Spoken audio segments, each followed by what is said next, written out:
तीर्थ में जाकर गंगा स्नान करने, सरोवर का स्नान करने और तीर्थ में जाकर के जो लोग कमियां निकालते हैं, उन सब लोगों के लिए खास बात ध्यान से सुनो। जो लोग तीर्थ में जाकर कमियां निकालते हैं, आजकल तो भैया मंदिरों में भी बड़ी धांधली कर दी है। पैसे देकर वीआईपी दर्शन हो जाते हैं लोगों के। आजकल तो क्या कहना, सब जगह पैसा चलता है।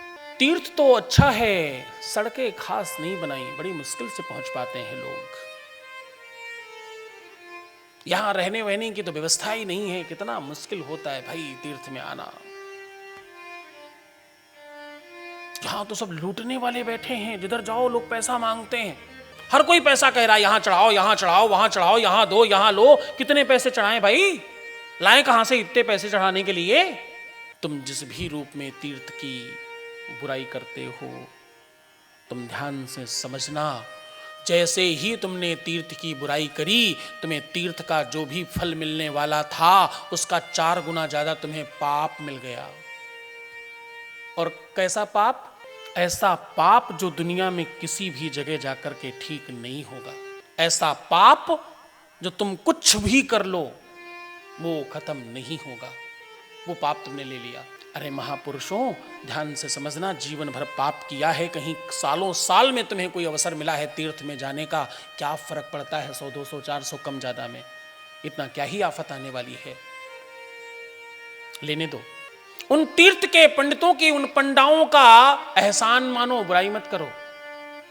एहसान मानो कि वो वर्षों तुम्हारा इंतजार करते हैं। वो तुम्हारी कुशलता के लिए, तुम्हारी वृद्धि के लिए, तुम्हारे कुल परंपरा में सब बहुत अच्छा हो, आशीष देने के लिए निरंतर तत्पर रहते हैं। उनका घर वंश पूरा परिवार ऐसे ही चलता है। तुम उसमें सहयोगी हो पाते हो, ये तुम्हारा सौभाग्य है। किसी का घर, किसी का परिवार, किसी का वंश तुम्हारी वजह से चलेगा, ये तुम सौभाग्यशाली हो। और वो भी तीर्थ में जाके। हाँ, शास्त्र कहता है, अन्न क्षेत्रे कृतं पापम पुण्य क्षेत्रे विनश्यति, और पुण्य क्षेत्रे कृतं पापम वज्रलेपो भविष्यति। तुम अन्न क्षेत्र में यानी जहां रहते हो वहां कोई पाप करो तो पुण्य क्षेत्र में जाने से वो नष्ट हो जाता है, वो खत्म हो जाता है, तुम उससे मुक्त हो जाते हो।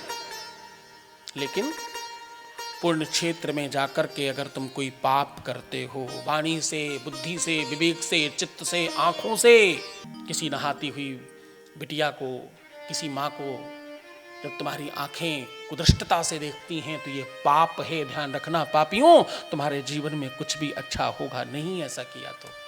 क्योंकि पाप तुम अन्न क्षेत्र में करो तो पुण्य क्षेत्र में जाकर नष्ट हो जाता है, लेकिन पुण्य क्षेत्र में कोई पाप किया तो वो कभी कहीं किसी भी रूप में नष्ट नहीं होता। वज्रलेपो भविष्यति, वज्र के समान हो जाता है।